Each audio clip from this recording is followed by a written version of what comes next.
Well, let me ask Dr. Michaels.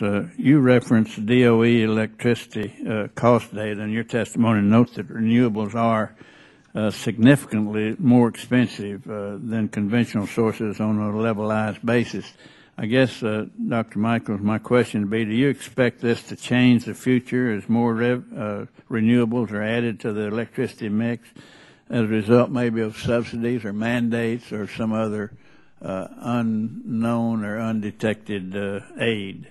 Are subsidies driving technology advances, and in the current economic environment, how much is too much to provide in subsidies or renewables?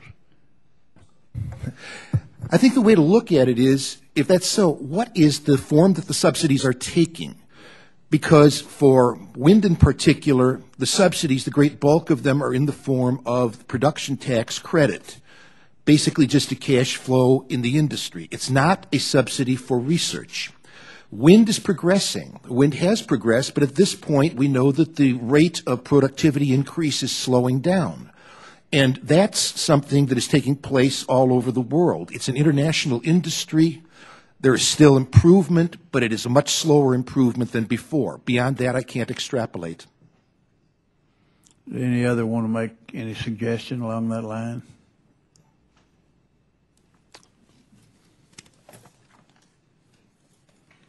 Let me ask Dr. Michaels.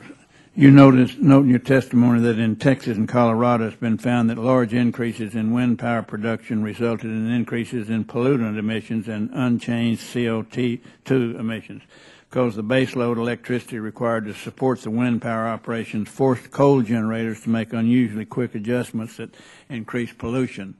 Has this problem been studied more in depth to determine its significance, if any, and impact? At this point, this is the only study that is outstanding, and it is a study that came as a fairly complete surprise to the entire industry. It may well be that Texas and Colorado have some degree of uniqueness because they are more dependent on cycling coal units than many other parts of the country. So how it generalizes is not clear, and whether its quantitative importance will be the same, again, we don't know. I'm putting it forward as another question that you should think of, though, if you are intending to encourage the further development of wind. I'm just going to ask how much are such quick adjustments necessary? They have to, these are the people who are the experts in it, but the basic answer is because wind is intermittent. For small problems, it's no different from the outage of an ordinary electrical generator. Well, when you're looking at the region. My time's up. Okay. Thank you, Mr.